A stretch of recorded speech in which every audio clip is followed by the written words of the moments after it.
इस मंत्र में प्रश्न का विषय है, कौन ऐसा पदार्थ है जो सनातन अर्थात अविनाशी पदार्थों में भी सनातन अविनाशी है,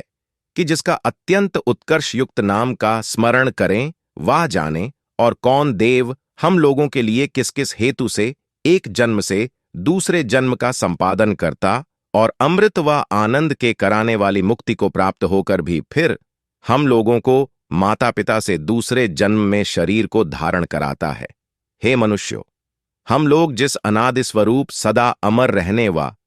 जो हम सब लोगों के किए हुए पाप और पुण्यों के अनुसार यथा योग्य सुख दुहक फल देने वाले जगदीश्वर देव को निश्चय करते और जिसकी न्याय युक्त व्यवस्था से पुनर्जन्म को प्राप्त होते हैं, तुम लोग भी उसी देव को जानो, किंतु इससे और कोई उक्त कर्म करने वाला नहीं है। ऐसा निश्चय हम लोगों को है कि वही मोक्ष पदवी को पहुंचे हुए जीवों का भी महाकल्प के अंत में फिर पाप पुण्य की तुल्यता से पिता माता और स्त्री आदि के बीच में मनुष्य जन्म धारण कराता है। मनुष्य को योग्य है कि जो सबका प्रकाशक सकल जगत को उत्पन्न व सबकी रक्षा करने वाला जगदीश्वर है, वही सब समय में उपासना करने योग्य है, क्योंकि इसको छोड़ के अन्य किसी की उपासना करके ईश्वर की उपासना का फल चाहे तो कभी नहीं हो सकता। इससे इसकी उपासना के विषय में कोई भी मनुष्य किसी दूसरे पदार्थ का स्थापन कभी न करे। जैसे मैं ईश्वर सबके निंदक मनुष्य के लिए दुहक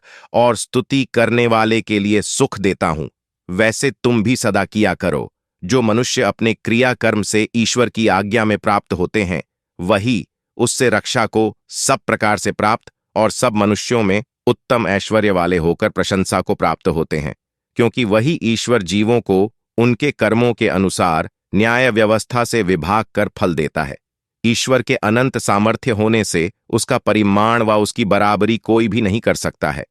ये सब लोग चलते हैं, परंतु लोगों के चलने से उनमें व्याप्त ईश्वर नहीं चलता, क्योंकि जो सब जगह पूर्ण है वह कभी चलेगा इस ईश्वर की उपासना को छोड़ कर किसी जीव का पूर्ण अखंडित राज्य व सुख कभी नहीं हो सकता।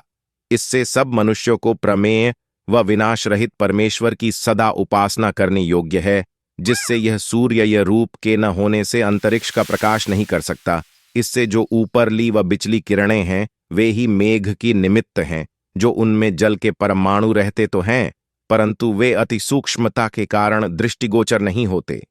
इसी प्रकार वायु अग्नि और पृथ्वी आदि के भी अति सूक्ष्म अवयव अंतरिक्ष में रहते तो अवश्य हैं, परंतु वे भी दृष्टिगोचर नहीं होते। जिस परमेश्वर ने निश्चय के साथ जिस सबसे बढ़े सूर्यलोक के लिए बढ़ी सी कक्षा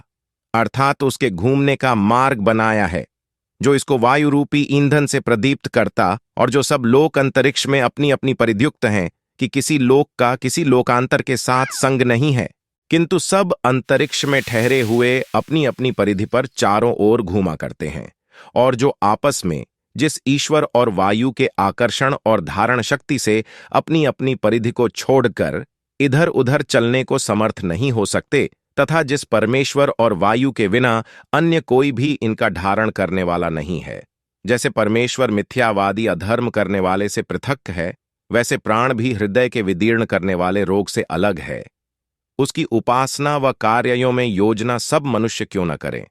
मनुष्यों को जानना चाहिए कि जो सभाध्यक्ष और प्रजा के उत्तम मनुष्य पाप व सर्वरोग निवारण और पृथ्वी के धारण करने अत्यंत बुद्धिबल देकर दुष्टों को दंड दिलवाने वाले होते हैं, वे ही सेवा के योग्य हैं। और यह भी जानना कि किसी का किया हुआ पाप भोग के बिना निवृत्त नहीं होता, और इसके निवारण के लिए कुछ परमेश्वर की प्रार्थना व अपना पुरुषार्थ करना भी योग्य ही है। किंतु यह तो है जो कर्म जीव वृत्तमान में करता वह करेगा, उसकी निवृत्ति के लिए तो परमेश्वर की प्रार्थना व उपदेश भी होता है। जब कोई किसी से पूछे कि ये नक्षत्र लोक अर्थात तारागण किसने बनाए और किसने धारण किए हैं, और रात्रि में दिखते तथा दिन में कहाँ जाते हैं, इनके उत्तर ये हैं कि ये सब ईश्वर ने बनाए और धारण किए हैं। इनमें आप ही प्रकाश नहीं, किंतु सूर्य के ही प्रकाश से प्रकाशमान होते हैं, और ये कहीं नहीं जाते, किंतु दिन में ढपे हुए दिखते नहीं और रात्रि में सूर्य की किरणों से प्रकाशमान होकर दिखते हैं। ये सब धन्यवाद देने योग्य ईश्वर के ही कर्म हैं। ऐसा सब मनुष्यों को वेदोक्त रीति से परमेश्वर और सूर्य को जानकर सुखों को प्राप्त होना चाहिए और किसी मनुष्य को परमेश्वर व सूर्य विद्या का अनादर न करना चाहिए। सर्वदा ईश्वर की आज्ञा का पालन और उसके रचे हुए जो कि सूर्याधिक पदार्थ हैं, उनके गुणों को जानकर उनसे उपकार लेके अपनी उम्र निरंतर बढ़ानी चाहिए। सब मनुष्यों को इस प्रकार उपदेश करना तथा मानना चाहिए कि विद्वान वेद और ईश्वर हमारे लिए जिस ज्ञान का उपदेश करते हैं तथा हम जो अपनी शुद्ध बुद्धि से निश्चय करते हैं, वही मुझको और हे मनुष्य तुम सब लोगों को स्वीकार करके पाप अधर्म करने से दूर रखा करे। परमेश्वर ने जिस जिस गुण वाले जो पदार्थ बनाए हैं, उन पदार्थों के गुणों को यथावत जानकर इनको कर्म, उपासना और ज्ञान में नियुक्त करे। जैसे परमेश्वर न्याय अर्थात न्याय युक्त कर्म करता है, वैसे ही हम लोगों को भी कर्म नियम के साथ नियुक्त कर जो बंधनों के करने वाले पापात्मक कर्म हैं, उनको दूर ही से छोड़ ढाकर पुण्य रूप कर्मों का सदा सेवन करना चाहिए। जिन मनुष्यों ने परमेश्वर के रचे हुए संसार में पदार्थ करके प्रकट किए हुए बोध से किए पाप कर्मों को फलों से शिथिल कर दिया, वैसा अनुष्ठान करें जैसे अज्ञानी पुरुष को पाप फल दुहकी करते हैं।